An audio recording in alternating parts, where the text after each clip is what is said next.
Good evening प्यारे विद्यार्थियों और मित्रों।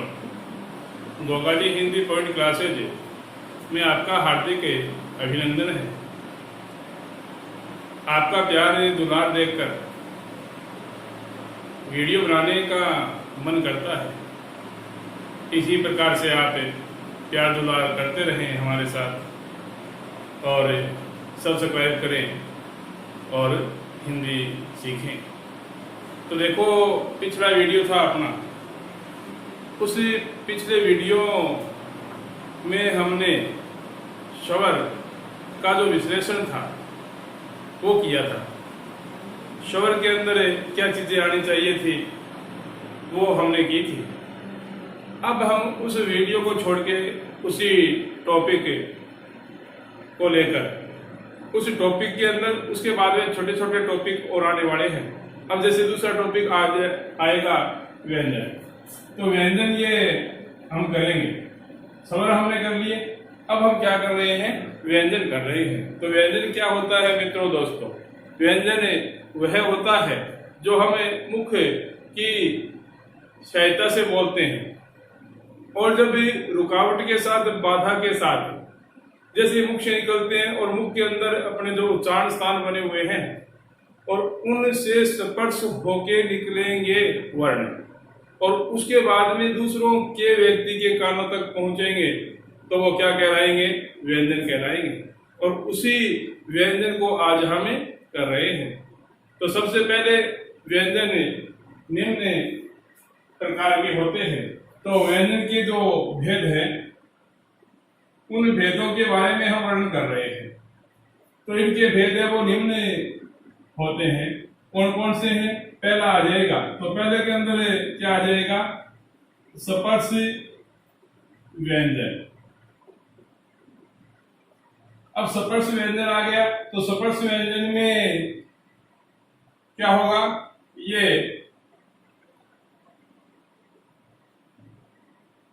25 होते हैं। कितने होते हैं? 25 होते हैं। कहने का मतलब क्या है कि इसमें 5 वर्ग होंगे और हर वर्ग में 5 वर्ण होंगे। इसलिए इसका मतलब क्या हुआ? 5 × 5 बराबर कितने हो गए? 25। समझे? तो स्पर्श व्यंजन है तो स्पर्श व्यंजन में कितने वर्ण होते हैं? 25 होते हैं। अब देखो वर्ग आ जाएंगे। जैसे क वर्ग आ गया, फिर च, फिर क च ट, फिर त, फिर प। ये अपने पास वर्ग आ गए। क च ट त प बोलना। क च ट त प क्या हो जाएगा? क च ट त प क्रमानुसार उसको याद करेंगे तो याद जल्दी हो जाएंगे अपने। उसके बाद में क च ट त प ये तो वर्ग आ गए। और वर्ग के अंदर कौन कौन से वर्ण आने वाले हैं? तो क, ख, ग, घ, अंग। उसके बाद में च, फिर छ, फिर ज, उसके बाद में छ, फिर इ, उसके बाद में ट, ख, ड, ढ, उसके बाद में इ, उसके बाद में त, उसके बाद में थ, उसके बाद में द, उसके बाद में ध और उसके बाद में न, उसके बाद में प, फिर फ, उसके बाद में ब, उसके बाद में ब, उसके बाद में ध और फिर म। इस प्रकार के ये वर्ग है और वर्गों के अंदर आने वाले ये अपने पास वर्ण है।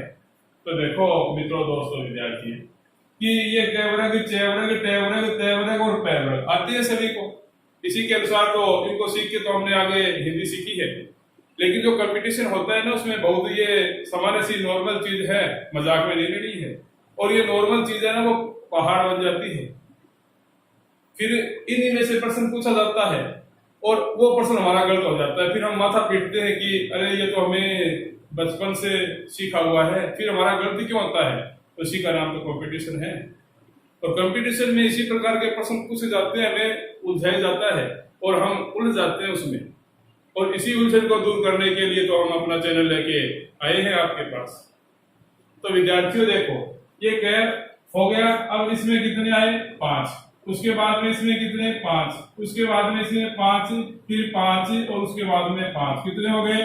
5 इंटू 5, टोटल कितने हो गए? 25। कहने का मतलब क्या है? कितने होते हैं ये? 25 होते हैं। उसके बाद में देखो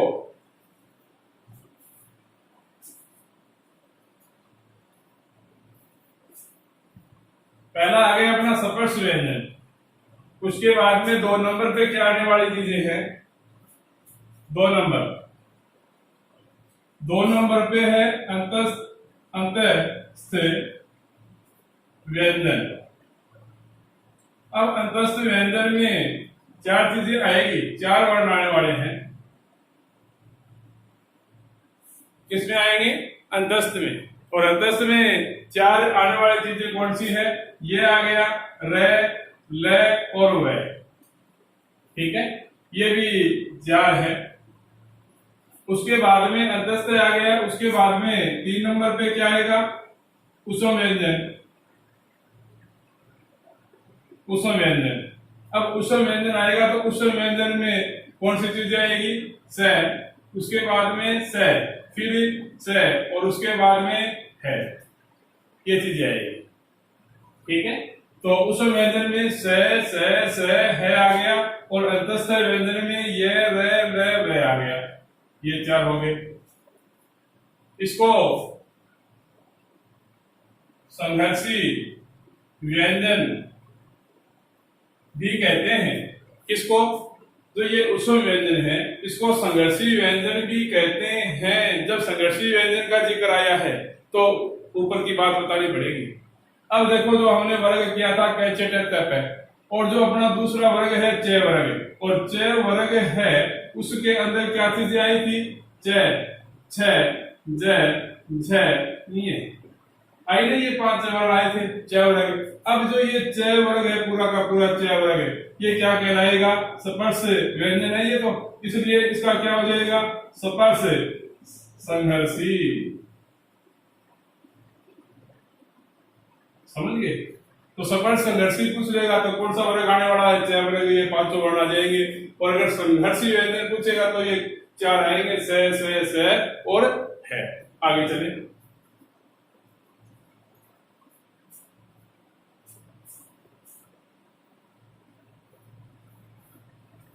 उसके बाद में देखो क्या चीजें आने वाली है।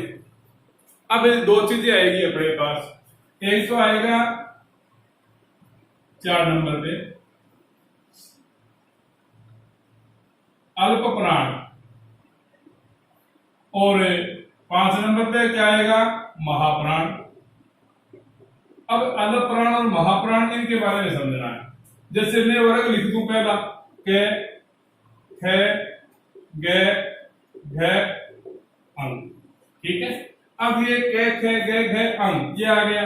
तो ये के हो गया, ये के एच हो गया, ये जी हो गया, ये जी एच हो गया और ये आर हो गया। ठीक है, अब इसको हमें एकल मान ले या छोटा मान ले, इसको हमें प्रथम मान ले।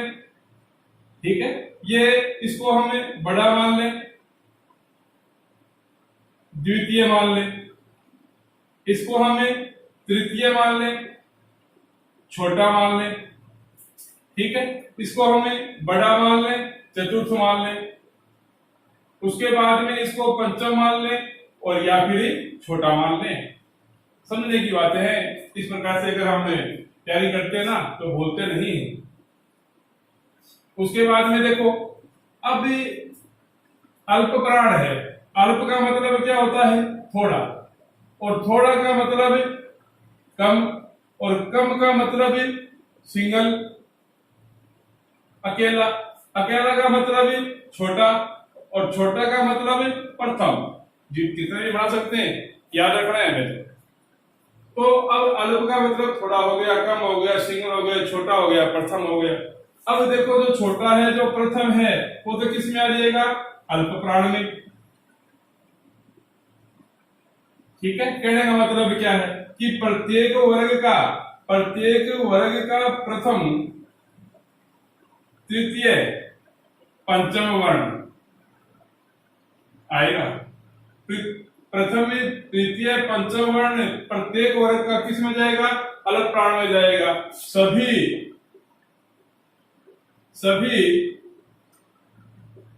अंतस्थ व्यंजन ये किस में जाएंगे? अल्पप्राण में जाएंगे। सभी अंतस्थ व्यंजन किस में जाएंगे? अल्पप्राण में जाएंगे। और सभी स्वर, जितने भी स्वर है ना, जितने भी स्वर वो किस में जाएंगे? अल्पप्राण में। क्या समझे? तो पहला प्रत्येक वर्ग का 5 वर्ग है अपने पास, कैचटत्व है। अब कैचटत्व है तो हर वर्ग का, प्रत्येक वर्ग का पहला तीसरा पांचवा पांचों वर्ग में से नहीं आएंगे, प्रत्येक वर्ग में आएंगे। कोशिश करना समझने की। प्रत्येक वर्ग है तो इस प्रत्येक वर्ग का पहला तीसरा और पांचवा वर्ण, ये वर्ग हो गया पहला, कै वर्ग हो गया। तो कै वर्ग का पहला आ जाएगा, तीसरा आ जाएगा, पांचवा वर्ण आ जाएगा। उसके बाद में सभी अंतस्थ व्यंजन। अब सभी अंतस्थ वर्ण कौन से हो गए? ये हो गया, र हो गया, ल हो गया और व हो गया। ये भी किस में जाएंगे? अल्पप्राण में। उसके बाद में क्या जाएगा? स्वर जाएगा। अब जितने भी स्वर है 11 अपने पास, ए आ ई ओ रे, ए ऐ ओ औ, ये किस में जाएंगे? अल्पप्राण में जाएंगे। उसके बाद में देखो, अब जो ये तो अपना अल्पप्राण आ गया। अब अल्पप्राण आ गया वो तो निकल जाएगा, रहेगा नहीं सी महाप्राण में। और महाप्राण का मतलब क्या है? महा यानी बड़ा, दूसरा, द्वितीय, ठीक है, बड़ा, दूसरा, द्वितीय। अब देखो ये बड़ा ये रह गया है, तो इसमें क्या आ जाएगा? दूसरा आ जाएगा और चौथा आ जाएगा। पहला आ चुका है, तीसरा आ चुका है, पांचवा आ चुका है, तो ये 3 तो आने वाले नहीं है। क्या बच गए? दूसरा और चौथा। तो महाप्राण में क्या आएगा मित्रों? दूसरा और चौथा। कर रहे हैं आगे।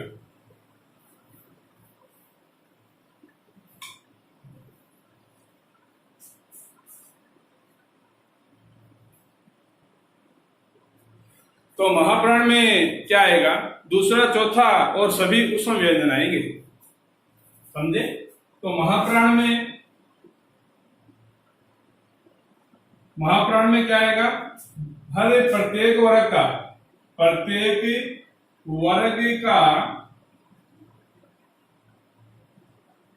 द्वितीय एवं चतुर्थ वर्ण, प्रत्येक वर्ग का दूसरा और चौथा वर्ण, उसके बाद में सभी उषम व्यंजन। अब ये उषम व्यंजन ही क्यों आए हैं बच्चों, मित्रों? क्यों आए हैं उषम व्यंजन? बताओ। क्योंकि अपने पास देखो स्वर थे और अंतस्थ वर्ण थे, अंतस्थ व्यंजन थे। अब अंतस्थ व्यंजन और स्वर थे, ये दोनों किस में चले गए? अल्पप्राण में। किस में चले गए? ये अल्पप्राण में चले गए। अब ये अल्पप्राण में चले गए तो इसको जाने के बाद में, इसमें अल्पप्राण में जाने के बाद में उस व्यंजन में ये इसे महाप्राण में थोड़ी आएंगे। तो क्या रह गया? उस व्यंजन रहेगा। उस व्यंजन किस में जाएगा? महाप्राण में। और पहला, तीसरा, पांचवा अल्पप्राण में होगा, दूसरा, चौथा महाप्राण में होगा। चले आगे।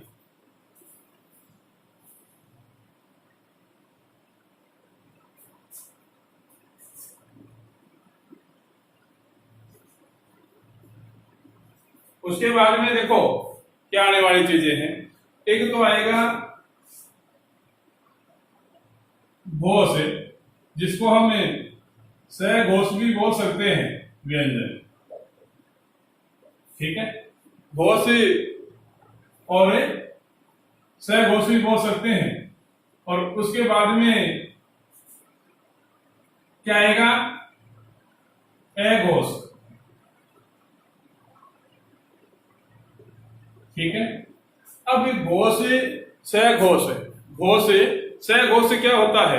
अब देखो इसमें जिस प्रकार से हमने अल्पप्राण महाप्राण किए थे उसके विपरीत परिभाषा है इसकी, लेकिन वर्ग वही चलने वाले हैं। ये वर्ग चलने वाले हैं। तो क्या होगा? तीसरा, चौथा, पांचवा। अब इसमें क्या है? ये पहला और दूसरा ये नहीं आएगा। इसमें क्या आएगा? तीसरा, चौथा, पांचवा, तीसरा, चौथा, पांचवा वर्ण। प्रत्येक वर्ग का तो घोष में क्या आ जाएगा? प्रत्येक वर्ग का तीसरा, चौथा, पांचवा, तीसरा, चौथा, पांचवा सभी अंतस्थ है व्यंजन। देखो, प्रत्येक वर्ग का तीसरा, चौथा, पांचवा वर्ण सभी अंतस्थ है व्यंजन, और उसके बाद में है। ये चीजें आने वाली है किसमें? घोष में, से घोष में। तो घोष या से घोष में क्या आएगा बताओ? घोष या से घोष में क्या आएगा? यानी घोष या से घोष में तीसरा, चौथा, पांचवा वर्ण आएगा और सभी अंतस्थ वह आ जाएंगे, और उसके बाद में क्या आएगा? है आ जाएगा। क्या आएगा? है आएगा। अब ए घोष है, ए घोष में क्या आएगा बताओ? पहला और दूसरा, पहला और दूसरा, उसके बाद में क्या आएगा? क्या बच गया? पहला और दूसरा व्यंजन। तो ए घोष का कर रहे हैं हम, ए घोष। तो ए घोष में क्या होगा? अगला है ना ए घोष, ये कर रहे हैं। तो ए घोष में क्या होगा? पहला और दूसरा, प्रत्येक वर्ग का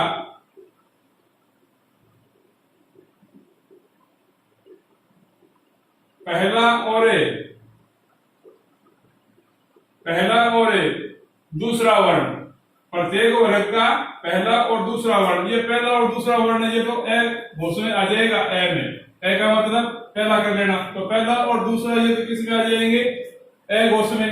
अब तीसरा, चौथा, पांचवा किस में चला जाएगा? घोष या से घोष में।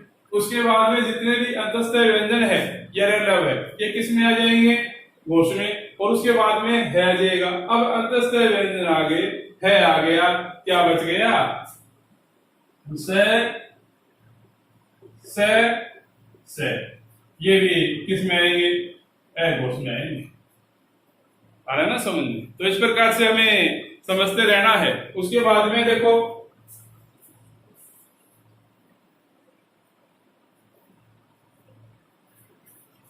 उसके बाद में क्या आने वाली चीजें हैं?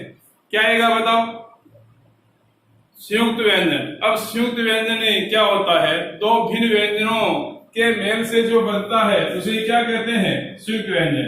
तो क्या आएगा? संयुक्त व्यंजन। संयुक्त व्यंजन। अब संयुक्त व्यंजन क्या होता है? दो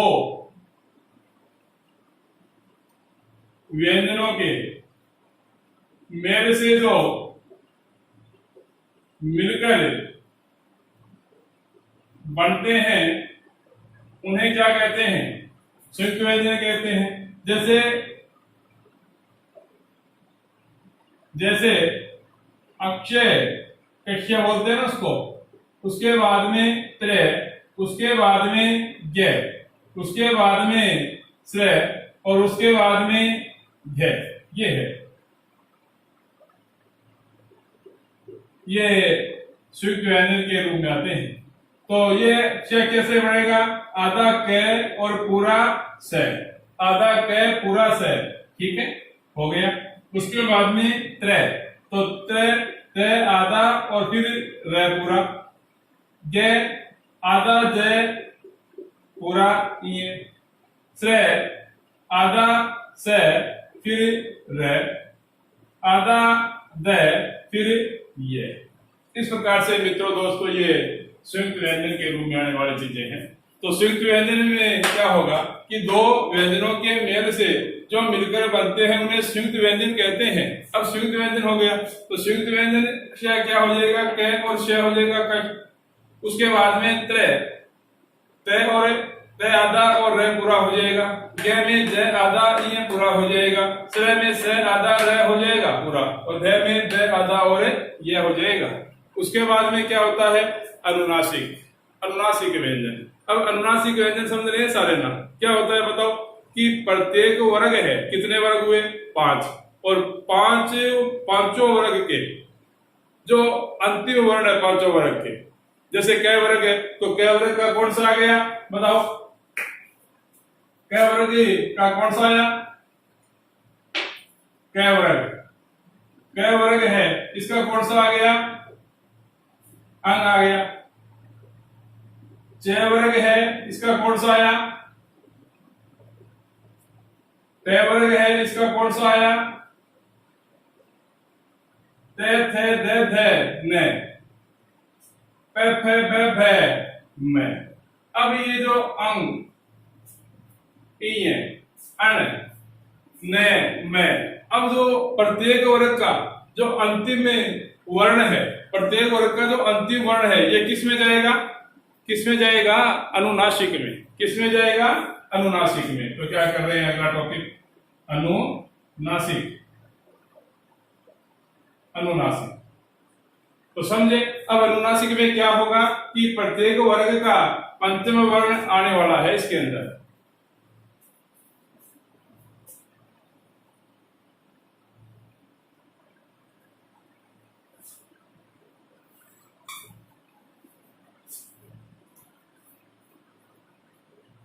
प्रत्येक वर्ग का तो अनुनासिक कर रहे हैं।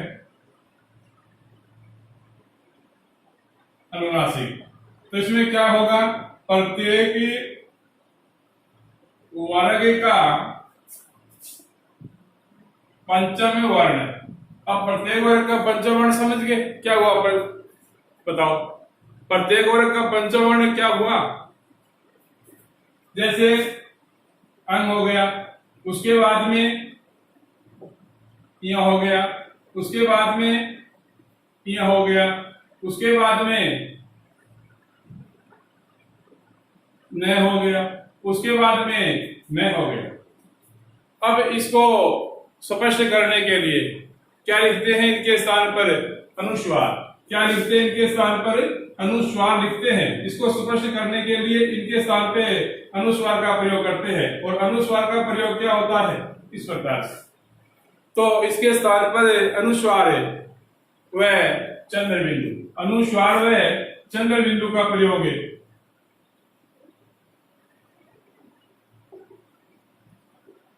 चंद्र बिंदु का प्रयोग किया जाता है। इसके स्थान पर ये जो पांच है, समझे, यानी प्रत्येक वर्ग का जो पांचवा वर्ण है, अब ये अंग आ गया, ई आ गया, ई आ गया, न आ गया, मैं आ गया, इनके स्थान पर अनुस्वार का प्रयोग किया जाता है और चंद्र बिंदु का प्रयोग भी किया जाता है। अपना अंतिम टॉपिक है विद्यार्थी मित्रों क्या? उत्क्षिप्त व्यंजन। कौन सा है? उत्क्षिप्त व्यंजन। अब ये